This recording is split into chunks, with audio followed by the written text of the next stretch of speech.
Hi, my name is Karolina Skulska and I'm owner of Be Super You. Along with Europia, we've decided that it's in high importance within COVID-19 crisis to establish some form of self-help, self-regulatory and program and something that will kind of support you with the stress, with the pressure which we're all facing at that moment.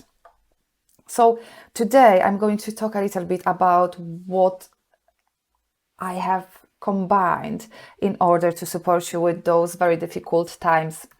So to start with, I would like to maybe talk about what stress really is.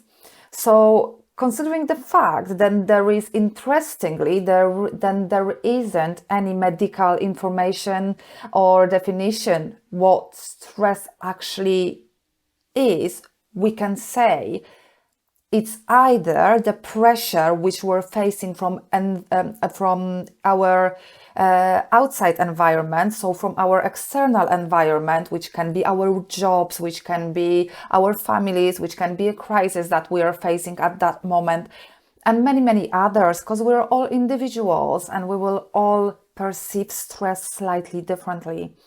The other part of stress is the way we are responding to those events. So that will be our internal way of responding into all the stressful situation that we're all facing.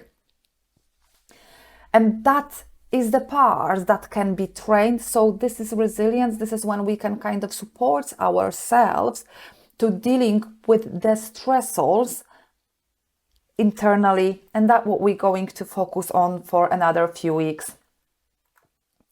What we can do with the stress. So the first one and very important one is to recognize stress. And in this respect, we need to decide, okay, I am a bit under a pressure at that moment. And that doesn't only means when we're really anxious and when we are like obviously depressed, but it's when we are losing our mental clarity, when we can't focus for a longer period of time. It also, when we have decreased self-esteem, we can be a little bit under pressure as well. It is our body response to stress, which is aches, which is lack of ability to rest, which is very important one as well.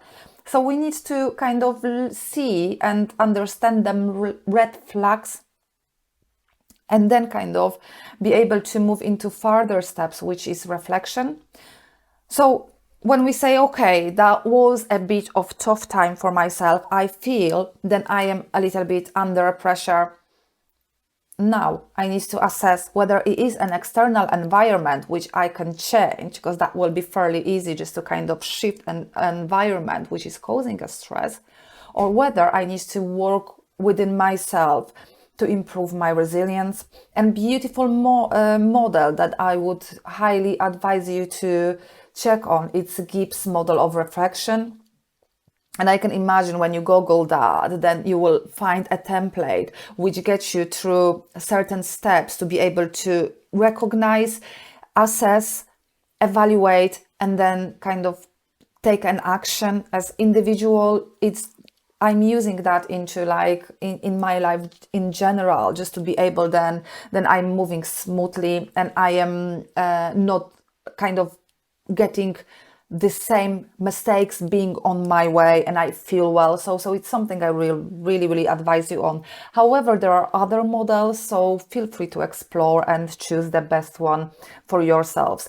Then we need to kind of change whatever was happening. So if that isn't an external environment and it just cannot be shifted away, what else we can do? So therefore we will look on those self-regulatory techniques and how we can self-assess ourselves and how we can manage whatever it is coming on us as well.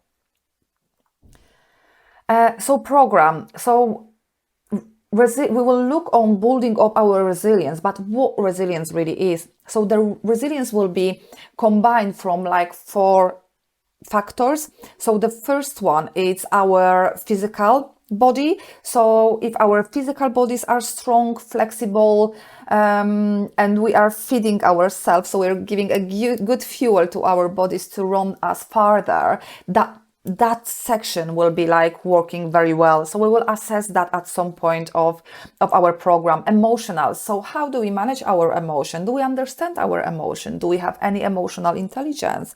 Can we listen to ourselves?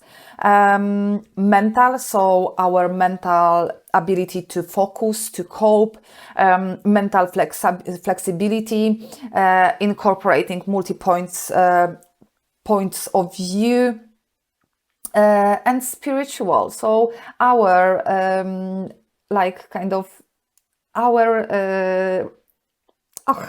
I missed the word, our relationships with ourselves. So how do we feel within inner ourselves, in one word, our commitment to values? So what techniques and what tools I've prepared and I will be introducing for you to support those four sectors. So week 1 will look on self-regulation, regulation. We will try to explain that. But moreover, we will look on relaxation. We all need to relax. So apart from a theory-based information, I've prepared for you separate video. It will be probably recording or a video. I haven't decided yet. That will get you in through guided relaxation program that will help your body and mind to calm a little bit. I hope you will enjoy that. Week 2, we will look a little bit on assertiveness. So I think it's a very crucial skill set to have, because it's not just one skill. Apparently it's combined from other important factors. So it's not only being able to say no into whatever it's like kind of not fitting within our environment, but it's much more complex. So I would like to introduce you into that subject that will be explored in more depth as well. On week 3, we're going to look at my favorite set of science, which is Hearth math. We're going to explore our heart as having their own magnetic field separate from our brain, and we will discover how kind of concentrating on our hearts we can affect our emotion, our internal intelligence, and how we can relax and how we can just shift the way we feel like in a very short period of time. And I will even introduce you to the first technique. Week 4, we will look at nutrition and physical exercise. So we're going to make sure then we are treating our bodies with respect. Then whatever we are eating, it is fuel to our bodies. And if something is missing on our shelves, how we can replace that. We will look on different form of activities as well that can be incorporated to feel more energized, to support our endorphins, which makes us happy, to being very clear about that. So this is another week. Week 5, we will try to forgive ourselves. So again, we will look on our relationships with our inner selves. Week 6, we will probably look on support system. That will means, what do we mean by that? So we will look on, do we have one? If we don't, how we can create one? And why is it so important? And week 7, finally, we will look on motivation, which is needed to be able to get up from bed, to be able to perform all those important things, to be able to follow our routines, and that can get us into the point in life that we really, really wanted to be in. So I hope you are the same excited as I am. I will see you on our week 1, which is again self-regulation and relaxation. Take care of yourselves. See you soon.